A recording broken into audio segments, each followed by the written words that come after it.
Greetings everyone and a warm welcome to our weekly Addis dialogue program with me, Shifarao Lagao.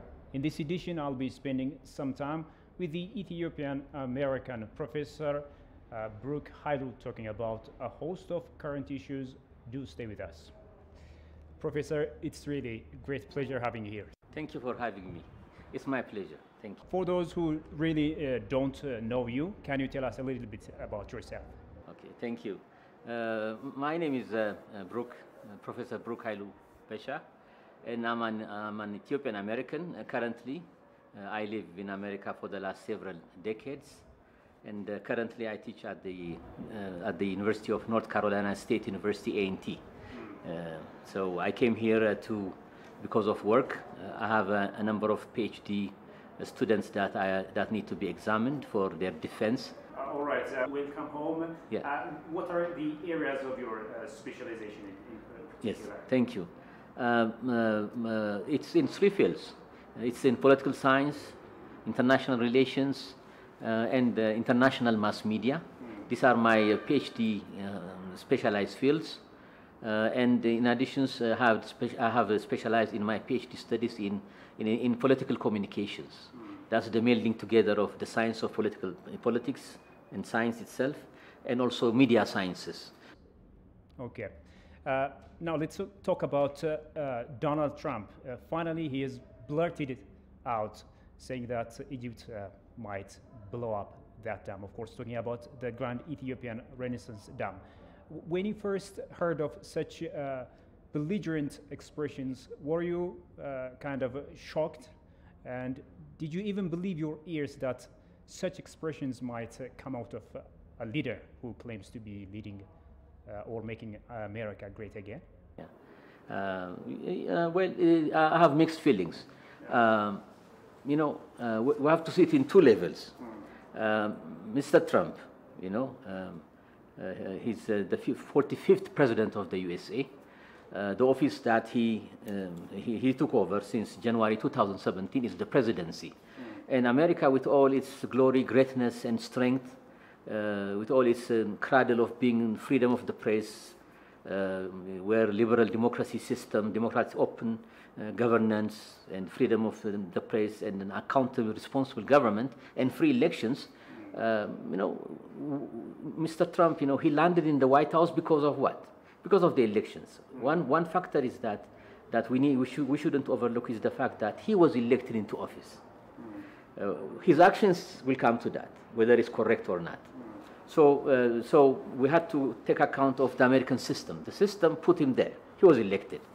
By the way, next week, a few days after now, in November 3rd, so we'll know for sure whether he will continue in his office or he will be replaced by the other candidate, that's Mr. Senator Joseph, and former Vice President,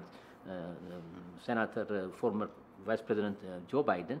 We'll know for sure whether he's going to take over. The Democrats are going to take over. So that's the system, which is really quite interesting and fascinating. Now, coming to your specific question about what I felt when I heard what he said, what he said, it's really unbelievable. Because when I think of an American president, he should really be measured up to the august and honorable position called the presidency. I think in that respect, I living in America, and I being an instructor or a professor of political science, we have stopped being shocked by what he says. But what he said last week to Ethiopian Americans and to Ethiopians alike and Africans as well was really shocking. And it was also shocking for me because bombing the dam, this is unheard of.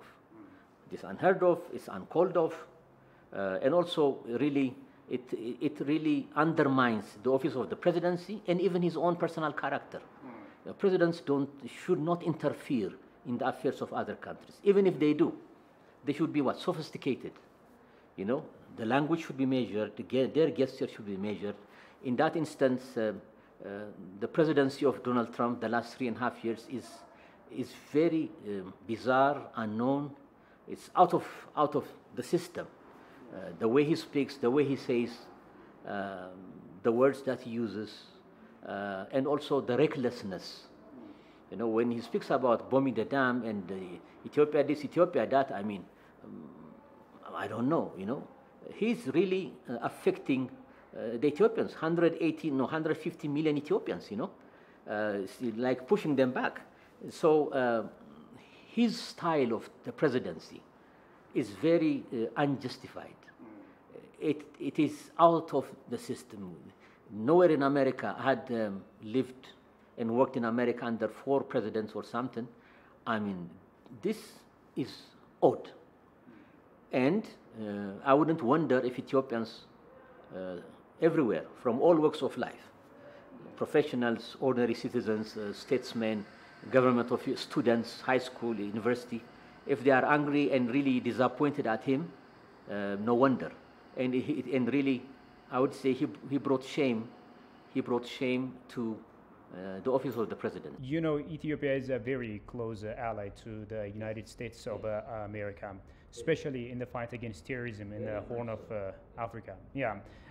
Do you think that the president intentionally said such warmonger expressions, or was he kind of whimsical, if you like? A great question. Typical moment. A great question, really. Such expressions. To be honest with you, I don't think he's aware of the implications of that. I don't think, sorry for the word, but I don't think he knows what he's saying. I don't think he is aware of the implications. I don't think whether even he knows how Ethiopia is one of the strongest allies of America. I don't think he knows. There are hundreds and thousands of American advisors, you know. And by the way, you know his character. You know, some presidents like Obama, George Bush, Jr., Sr., Bill Clinton, all of them. You can go back to FDR. You can go back to all of them. They read every day diligently the daily intelligence reports. But this president, he doesn't. He would rather, he likes to watch TV. Others don't have time for that. You see how they are different? This president really acts outside the moral norms, the diplomatic norms and etiquette of society and what presidents are supposed to do and to say. Does that make sense? Yeah. He insults people left and right. You know, let's say when he was running for office 4 years ago, Hillary Clinton, you know, crooked Hillary. I mean, you don't do that. That's un-American, actually. That's not a character of American political competition. Or now Joe Biden, sleepy Joe Biden, things like that. So coming back to your question, he doesn't know how America and the U.S. relationship, which is officially 117 years old, official diplomatic relations, since 1903, as far as I know. Yeah. And Ethiopia's role in the world, like in Korea, we fought together, in the Congo, you know, and the constructive engagement that Ethiopia plays, fighting terrorism, Al-Shabaab, Al-Qaeda, and all the others. Ethiopia is the anchor of the stability and security of the world. Ethiopia is even more than Egypt. Egypt is more to the northern Middle East side, but we are more in the Bab el-Mandeb, Red Sea, the Somalia, Socotra, you know, all those, and then passing through the Persian Gulf. Ethiopia is one of the most key allies. Militarily, one of the strongest. Population-wise, we are the largest. Economic-wise, the fastest-growing economy. In terms of the military, the strength, the discipline, the morale, and the delivering things in our efforts to cooperate intelligence exchange with the American intelligence, you know, fighting terrorism with the drones, and all these things, by the way, is undermining the good, shall I say, relationship between the two. But if you ask me, how about the future? I'm very hopeful. I mean, especially when I say I'm very hopeful, I mean, if Mr. Trump continues in the relationship between America and the USA, I think the way he behaves, we should prepare ourselves for more shocking things to come. But if the Democratic Party succeeds, and if Joe Biden comes to power and Ms. Kamala, Senator Kamala, the Vice President Kamala Harris, that will be business as usual. The good old America that we know will come back. I'm sure that lots of Ethiopians also share your expectation. By the way, can this Trump's expression potentially, as we speak, maybe negatively impact or affect the ties between Ethiopia and the United States of America? It's very inconvenient. It's very painful. First and foremost, really, it is very sad that the President of America, he should have done his homework. In the White House, by the way, give me 2 minutes and let me, for the sake of the audience, try to lay the picture how the whole thing developed, with your permission. And that is, the event was Sudan and Israel. What happened was that there is a new Middle East initiative undertaken by actually the son-in-law of the president.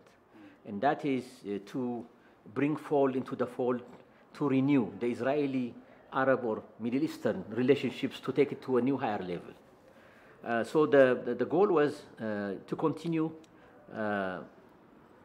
develop a new rapport, a new positive relationship, and to make it official. So Sudan and Israel are supposedly soon are going to open up diplomatic relations. On the side of the Sudan, since former President General al-Bashir came to power in 1989, and since Sudan had hosted Osama bin Laden, they gave him a home, and he settled in Sudan for a number of years. He was operating from Sudan, and the administration of the USA at the time, I believe Bill Clinton administration, they discovered that even a number of bombings were undertaken to physically liquidate him, but he escaped that. As a result of the consequences, Sudan was brought under sanctions, economic sanctions, and under under international mandated pressure. And America have also a policy to blacklist what's called terrorist list. So Sudan was listed in the terrorist list. So this is about 30 years already, or 20-something years. Now, as you recall, a year and a half ago, there was a new change in Sudan. The old leader was gone, and now they are building democracy. They are opening up, sort of stability. And by the way, Ethiopia has played a very, very constructive role in the smooth transition of the new Sudanese leadership. That credit goes to Prime Minister Dr. Abiy Ahmed, as you know. He played a role to bring the opposition and the military. It was literally going to fall apart and back to killing each other or the chaos. So the two sides were brought together by Dr. Ahmed, the Prime Minister, and up to this day, they have at least some kind of a stable transitional government. So the new transitional government, they had liberalized so many things, and they also want the name of Sudan to be cancelled, to be taken out of the terrorist list. And they brought this request to the Trump administration. And the Trump administration made conditions to that. They said you should pay, I think, $330 million. That will be counted towards as compensation to American citizens who were killed, I believe, in this call. There was a military shipping call, which was attacked, explosions and the like, missile attack. And I think 10 or 12 American sailors died. So that was tied with this. And now the Trump administration asked the Sudan, you have to pay money. You have to pay money. If you don't do that, no. The squeeze or the sanctions will still be in order, will continue. So it was a hard bargain for the Sudanese new government, a democratic one. And finally they said, okay. So as a sort of a publicity stunt in the White House, there was a telephone conference between Bibi Netanyahu, the Prime Minister of Israel, and the Prime Minister of Sudan, and Mr. Trump, and they began to talk about Sudan and how Sudan is now ready to pay, and now Sudan, as to how the Sudanese are going to be brought back to the world community. And all of a sudden, the president, boom, he began to talk about the dam, bombing the dam. So that is really very fishy, very bizarre, very odd, very undiplomatic, and not cultured also. Right. Following Trump's, reckless comments, as many say, or many call it these days, there have been lots of angers pouring over in the United States, as you know, and around the globe. Ethiopian diasporas living in the United States of America also went in front of the White House, clearly voicing their concern and frustration. After all these things, do you expect Trump maybe to back down on what he said? Is it possible that he might, kind of apologize? That's a great question. Yeah. A great question. And for those people who know Trump, when I say who know Trump, I don't know him personally. But as a political scientist, we teach our students, I teach my students about American politics and the political system, and we evaluate. I know you're doing a great job in this regard. Yeah. Thank you, sir. Sorry, thank you. No, thank you. Yeah. I'm honored. And we compare all 44 and 45. By the way, he's scoring so low compared all the way to George Washington, the first president, in terms of his ranking. Popularity, well, it's going down. So, yes, you see, Ethiopians are angry and frustrated. We have an Ethiopian community in the United States, the diaspora. They were so angry, they are beginning to organize themselves to vote against Mr. Trump. Yes, we might not be in the millions and millions of American citizens, but we are a very strong, cohesive unit, especially Ethiopia's presence you feel in state of Commonwealth of Virginia, in the state of Maryland, where Ethiopians are talking to the senators, to the congressmen and women who represent Maryland and Virginia in the U.S. Congress. In Texas, we are strong. In Dallas, in Houston.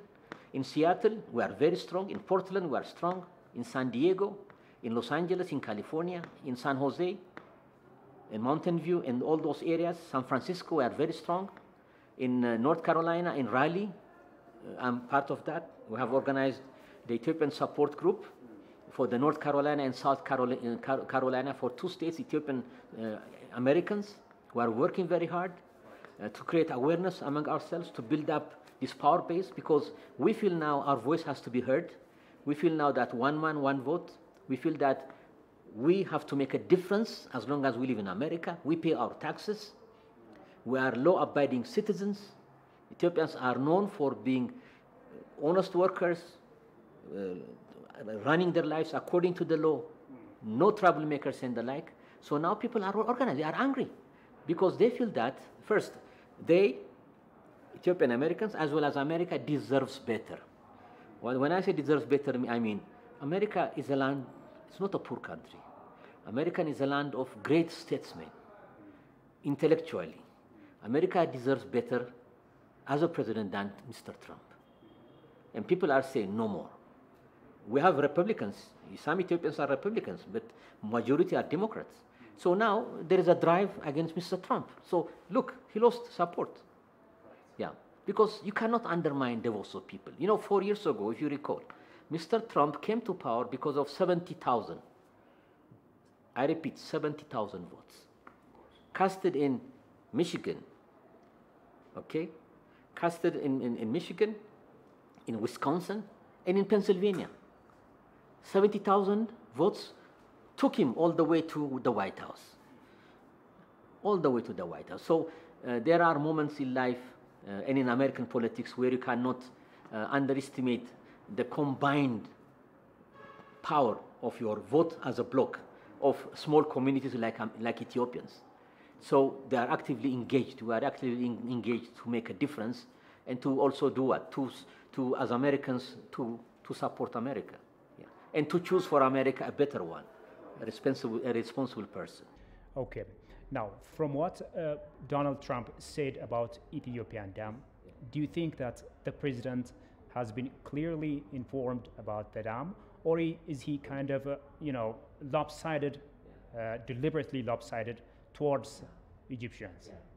I don't, as a professor, I should avoid being speculative, but I'll give you 2 scenarios. Okay.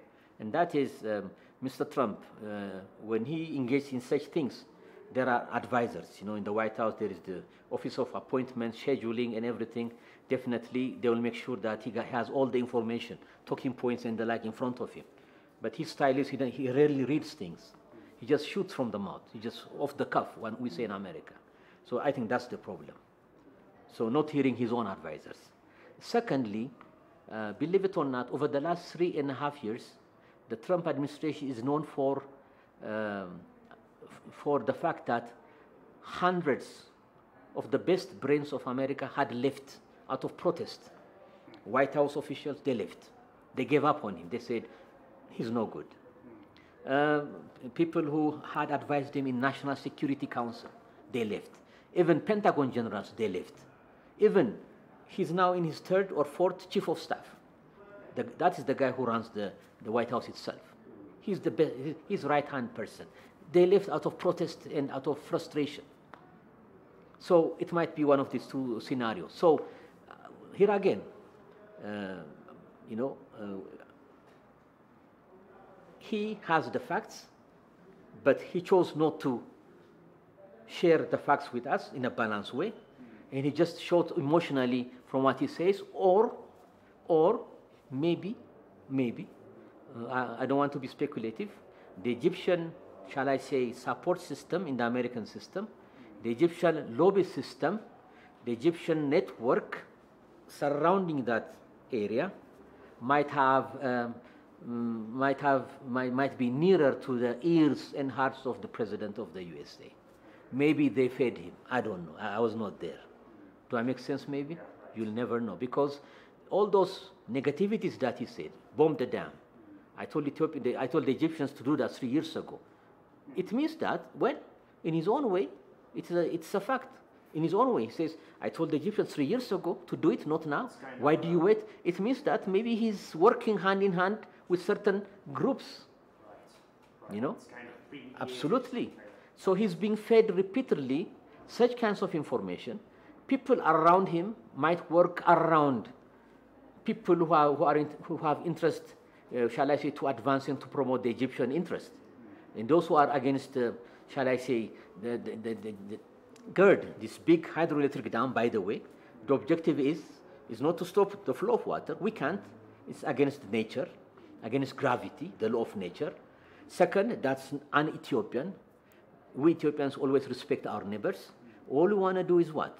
Generate electricity. We don't call it a dam. We call it hydroelectric dam. That's it. We generate electricity, and our goal is to lift our about 60 million Ethiopians out of abject poverty and provide electricity so that factories and schools and hospitals run. And even we might even share the surplus electricity to our neighbors, even as far as Egypt is possible. Many say Mr. Trump's comments on Ethiopia are a clear indication of the president's diplomatic bodge, if you like. Not just with Ethiopia, but the whole continent. Absolutely. What's your take on that? Yes. Well, if I start with the whole of continent, he had said some really sad comments. Even with Mexico. Mexico and Canada are the two neighbors of the USA, you know.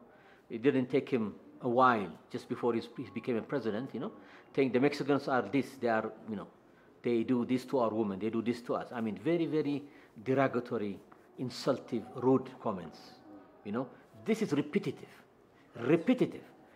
Coming to the African continent, in a number of times, he spoke about that continent that, you know, like the restroom, you know, there is this derogatory word. I mean, this is just, it brings your hair, you know, your whatever, your skin, it will, you know, jump, you know. I mean, of all countries, of all leaders of the world, America, I mean, no. That's a shame. As an American, you feel ashamed. Because he represents, he's the eye, the image of America, you know. How dare he say that? Now coming to Ethiopia, here is what I say. November 3rd. I'm for democracy. Whoever gets the highest number of votes, you know, America has the electoral votes, 270 electoral college votes plus one will be declared the president. Hillary Clinton, she had 3.2 excess million popular votes, but she lost because the American system relies also not only popular votes but on the electoral college. So I will respect and accept, you know, the result. Let's say supposedly if he wins, let's speculate and say he has equal chance to win contra the Democratic Joe Biden and he as representing the Republican. If he wins, for countries like Ethiopia, it's going to be very rocky. It's going to be very worrisome. I will worry because if he says things in terms of do this, do that, his kind of politics, we call it as transitional, it's called transactional politics. What do you have in your hands? If you do this for me, I'll do this. That's not how politics works. Politics works on what? Mutual respect, mutual interest between the two countries. You know, it has to be mutual for America, mutual for Ethiopia, and not one-sided. If he's re-elected, if that's the will of America, if that's really the will of the American majority, like in the past 4 years, then America, then Ethiopia, and Africa and developing countries are in a bad shape. Even Europeans are not safe because of NATO. For example, there are so many issues. The World Bank, the IMF, the partner in North Korea, Iran, dealings with other Western democracies. They feel also offended. They don't know what to do. The Western system literally has been weakened because of his, shall I say, irrational political decisions and just emotional kind of outbursts, which is reckless, which does not evaluate the goodness that America has built for 70, 80 years with the Western world. Yeah. Now, following Trump's comment, Egypt has kept silent. Yeah. What does this imply Good. in your views? Is it just gloating over Ethiopia now that it is kind of succeeded, if we call it success, of course? Yes. Good question. It's diplomatic. Yes. Maybe they know what they have succeeded in. You'll never know. The Egyptian magic might be working there. By the way, as a political scientist, I observe, and I be engaged in the community as well, and as a former diplomat as well. I try to monitor and follow up what the Egyptian, even social media are saying. I mean, they are gleeing. They are. Why not? If they are, it's obvious. Maybe the Egyptian lobby strategy, the Egyptian investment in winning over the Trump team. I will say the Trump team.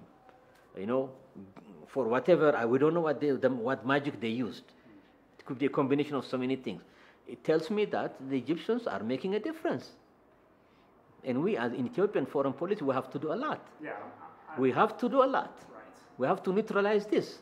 If I'm in the Ministry of Foreign Affairs, my old home, by the way, I worked there also many years, I'll be worried. Our diplomats they better be worried. We have to outsmart the Egyptians. We have to work hard. We have to double time work. We have to put Ethiopia, our agenda, in front of the American public, think tanks, universities, research centers, and also senators and government officials. So the Egyptians, I would say, have limited success. But guess what? No matter what they do, they can never stop us from what? Completing our project, GERD. The Ethiopian Renaissance, no force on earth.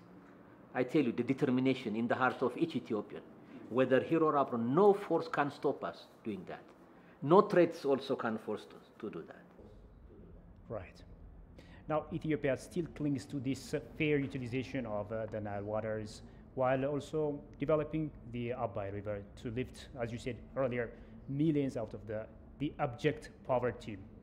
What should other African countries and Ethiopian friends and the diaspora do to properly convey such views across the globe? We should not be shy. We should be more engaged in public relations. We should be more outgoing in dealing with presenting our case to the media, local, state in America, and the federal, private, university research centers. We should, public radios, we should go out and explain our case. And by the way, we have a very convincing arguments, a very logical, convincing, humane argument. Sometimes being dignified is one thing. It's good to be dignified and humble, but guess what? You have to back it up with action. I'm not saying brag about it in a very toxic way, but we Ethiopians should change our strategy a little bit. We should move.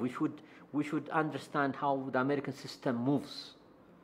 We should be more outgoing. We should be more vocal. We should be more strategic. We should use to our own advantage the media, which we are not doing so far. So we are hurting ourselves. And the government, I know the government's resources are limited, but we should do something about it. I'm not saying that we should give contract to lobbyists, but there are PR groups and PR companies and the like, and also the diaspora should get united, more unified. Don't focus less on political agendas that would divide us. We should focus more on bigger things that unite Ethiopians, for the common good of the Ethiopian people. We should look across the generations. So if we could get organized, work on our homework, help each other, and chip in, those who have money to chip in resources for the dam, those who are intellectuals and professors to be more engaged, teachers, students to get together, those who have the money, those who have the labor, the resources, the finance, or whatever resource to pull together and work with the government, and the government should be more active. I'm not saying they are inactive, but they should be more visible. More visible. Get out there and talk to the media. Get out there and talk to the media. All right. Present our case. Talking about the media, I know that you have great expertise in such areas as well. Now, let me ask you your views by comparing Ethiopian media and also, developed countries' media, freedom of expression, the practice. What are your observations? Can you tell us your observations? The Ethiopian media has changed. It has now at least has become lively. It has become vibrant. I'm just thrilled, at least to see, that EBC here as a guest now, has transformed itself. You have now three channels, you have started an Arabic program. I was praying and dying. I was saying, how can we put our foreign policy out there to the Egyptians? I was fighting that we should have an Arabic channel. Thank God we have it now. I know 1 or 2 hours, but we start small, but it's important. We have to put our about Abba, about the Renaissance Dam, and also present it our foreign policy. So in that respect, we have made strides. The number of private TV stations, private radio stations is wonderful. It's wonderful. Competition brings, if we use it wisely, the best of the media, even among the public ones, like EBC, for instance. Remember the BBC, remember the big Deutsche Welle, for instance. It has to do with the state, public. They do wonderful things. The BBC beats the private TV stations in England, mind you. Why not EBC? You could do that. The TV stations, when you start, there is a certain degree of freedom now in Ethiopia, here. So we have 20 or 25 or 30 TV stations. We start it's like running. Those who have poor programs, those who have got poor judgments, those who are focused on only yellow journalism, sensationalism, misinforming the public, they're going to drop off like flies through time. And those who are really credible, objective, committed, who are supposed to do what the media is, be the eye of the people, be the fourth branch of government, they will survive. So the Ethiopia that I see now, I feel happy compared to the Ethiopia of even 3 years ago, because it was so controlled, it was not tolerated, it was regimented, the government was intolerant about criticism, we could not freely speak. What I see now is very good, and I do hope that, especially the private press and media, they use this golden opportunity to do what? Not to abuse it, but to do their professional work and to support the system. Because if the system collapses, all of us will collapse. So that's how I see it, yeah. And Ethiopia is doing well compared to Egypt, because the President Sisi is a military general. He came to power by a coup d'etat.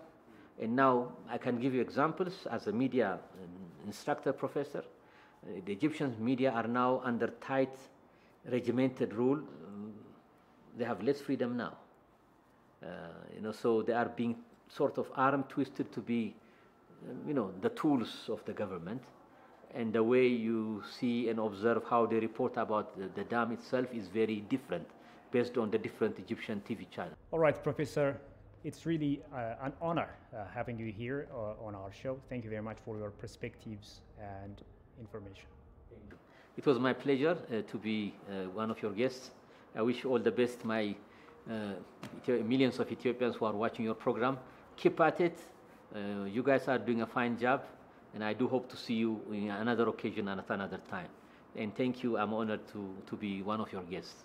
Thank you, sir. Thank you. Appreciate it. Well, dear viewers, that was Professor Brook Hailu talking to us in this edition of Addis Dialogue.